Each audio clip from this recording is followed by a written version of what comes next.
Olá pessoal, tudo bem com vocês? Aqui quem fala é o professor Antônio Djalma e nesse vídeo vocês vão conhecer um pouquinho mais sobre uma introdução ao que seria esse conhecimento chamado filosofia.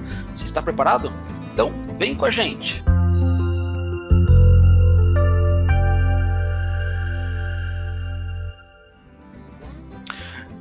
Muito bem, sejam todos bem-vindos então a esse nosso vídeo de apresentação dessa disciplina chamada Filosofia e Ética. Nesse vídeo de número 1 que eu vou postar aqui para vocês, nós vamos falar um pouquinho mais sobre o que é o conhecimento filosófico, de onde ele vem, quais são as principais características desse tipo de conhecimento, da onde ele surgiu, qual é o contexto histórico que propiciou o surgimento desse tipo de conhecimento, e aí nós vamos nos reportar sempre aos gregos lá da Grécia Antiga. Então esse é um vídeo para aprender um pouquinho mais essa introdução ao conhecimento filosófico. E espero que vocês que estejam aí participando dessa disciplina esteja ansioso para conhecer um pouquinho mais sobre o que é a filosofia. Vou compartilhar aqui com vocês um aplicativo, na verdade alguns slides, e que vai nos ajudar um pouco a fazer esse percurso. Eu tenho certeza que muitos de vocês devem estar se perguntando: por que devo fazer filosofia? Essa é uma pergunta interessante, embora um tanto quanto suspeita, né?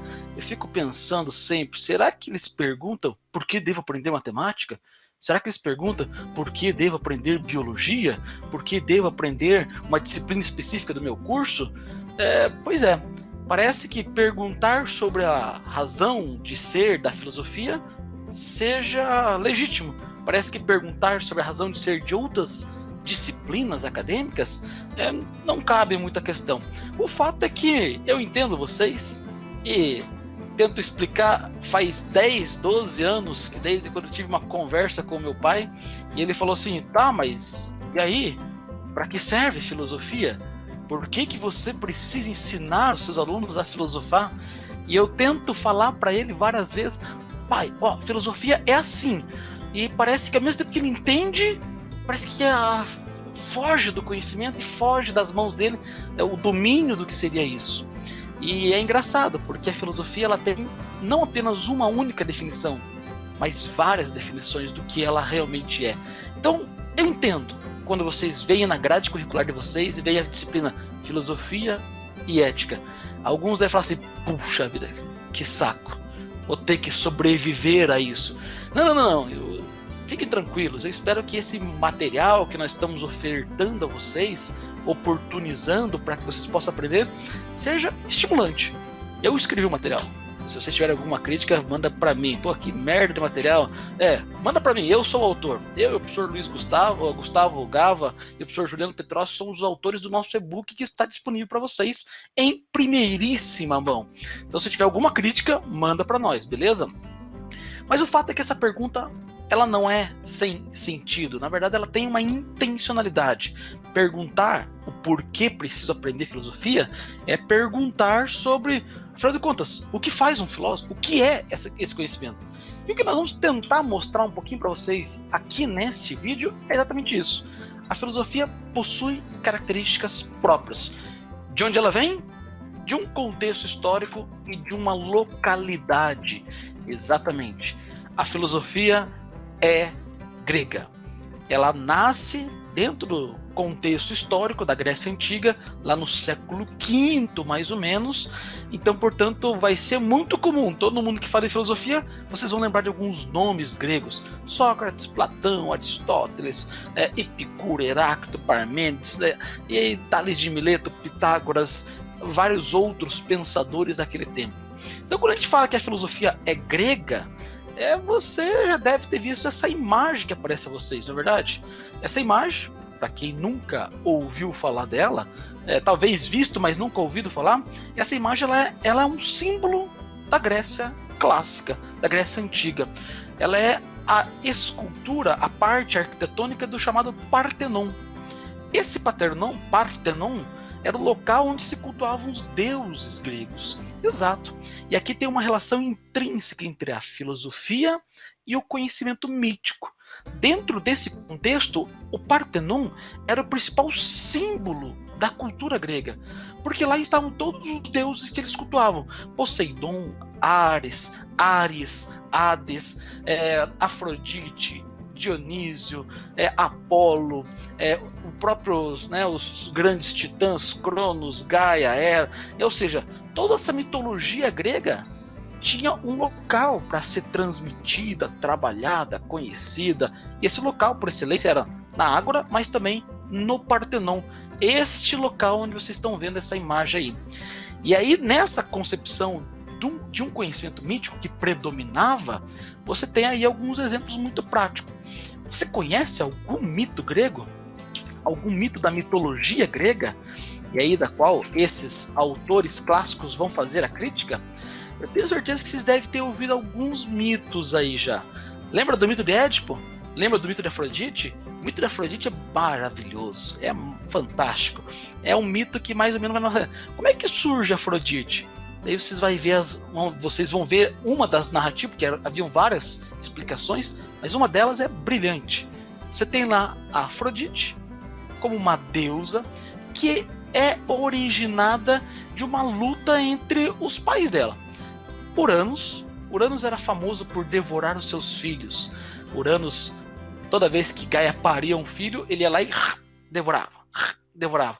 Até que Gaia um dia falou assim: eu tenho com dó dos meus filhos, então não vou dar o meu filho para ser devorado pelo pai Uranus. E o que eu vou fazer? Eu vou esconder. Então ela dá um pedaço de rocha ao deus Uranus para que ele possa devorar. E ao devorar a rocha, ele acha: bom, devorei meu próprio filho. Isso é simbólico. Isso quer dizer o seguinte, que ao devorar seus próprios filhos, ele se manteria sempre no topo, sempre como líder, sempre como maioral. Então a Gaia, portanto, salva um dos seus filhos, e esse filho era Cronos. E aí vocês vão ver algumas analogias com a palavra Cronos. E quando Cronos cresce, fica forte, decide vingar os seus irmãos. E nessa vingança aos irmãos, ele acaba pegando um objeto pontiagudo, uma faca, uma espada, sei lá o que, e acaba cortando o órgão genital do seu pai. E aí, quando ele corta o órgão genital do seu pai, o esperma que é jorrado de lá do Olimpo, do Monte Olimpo, aquele esperma cai inteiramente no mar, e ao cair no mar surge aquela borbulhinha, aquela espuminha. No fundo, quando vocês vão à praia, vocês vão passear por lá, você vai ver lá, é o esperma de Uranus, segundo essa mitologia grega. E aí, dessa espuma, do esperma que cai no mar e forma aquela espuma, surge Afrodite, toda radiosa, toda bela, formosa. Então a narrativa do surgimento da Afrodite é esse. E aí você começa a ter algumas características do conhecimento mítico da época. Aí você fala assim: pô, professor, mas que tipo de história sem pé, sem cabeça é esse? Pois é, os mitos não tinham a pretensão de fornecer uma história lógica, uma narrativa onde você decorria conclusões a partir de premissas. Os mitos não são lógicos. Quando o povo vinha passear no Partenon e cultuar os seus deuses, eles não estavam utilizando a capacidade racional deles. Eles estavam cultuando a partir dos elementos simbólicos. Daí você fala assim: pô, mas é absurda essa história, Afrodite surge daquela espuminha. Até fiquei, não vou mais à praia, porque aquela espuminha lá, no fundo, é o esperma de Uranus que caiu porque o Cronos corta o órgão genital dele. Parece bizarro isso, né? Mas é aí que tá a grande sacada. Se você for interpretar esses elementos simbólicos, você vai ver que faz um certo sentido. Lembra que eu falei pra você que o Cronos te lembra alguma coisa? Aí você vai pegar lá no teu relógio, você vai ver o cronômetro. O que é o cronômetro?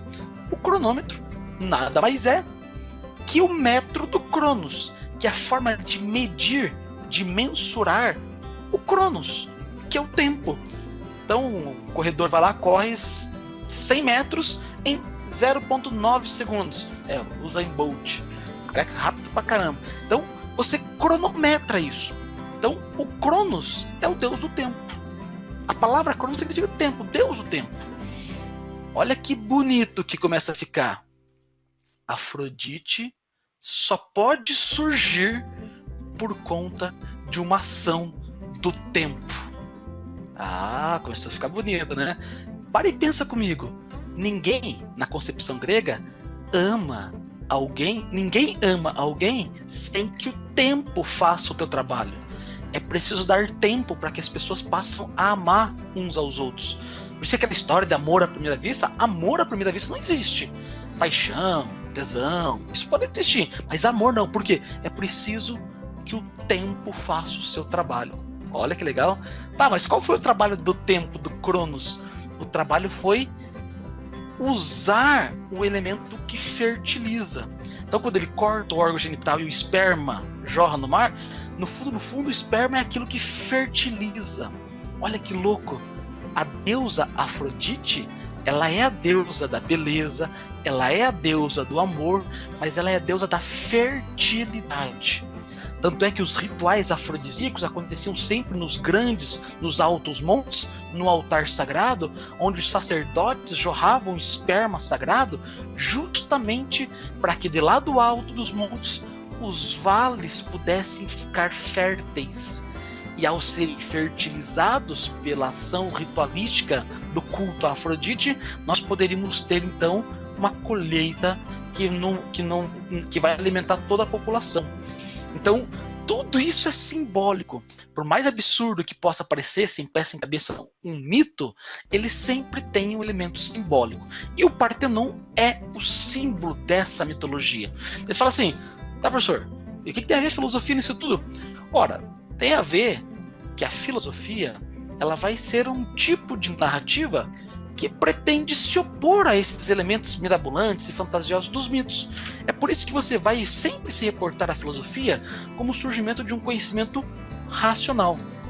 O conhecimento mítico que dominava a Grécia naquele tempo não era racional.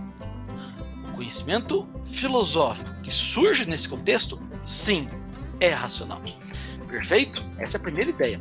Portanto, quando você começa a se perguntar por que eu devo aprender filosofia, por que eu devo aprender a filosofar, simples.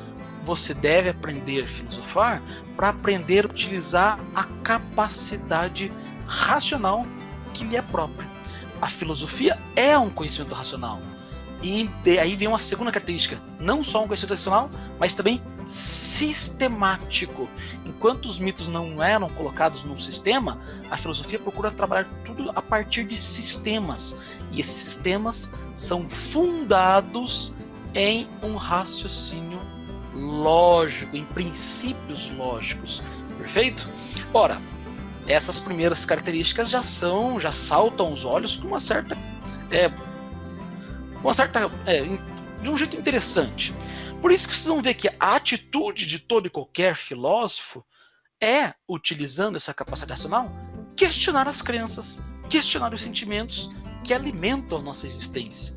Por isso que a filosofia vai se caracterizar, vai ser marcada sempre por esse caráter questionador, crítico. Eu uso a minha capacidade racional quando me posiciono de maneira crítica. Daí a importância de fazermos filosofia, para estimular, para desenvolver a nossa característica crítica, nosso senso crítico, nosso pensamento crítico. Perfeito?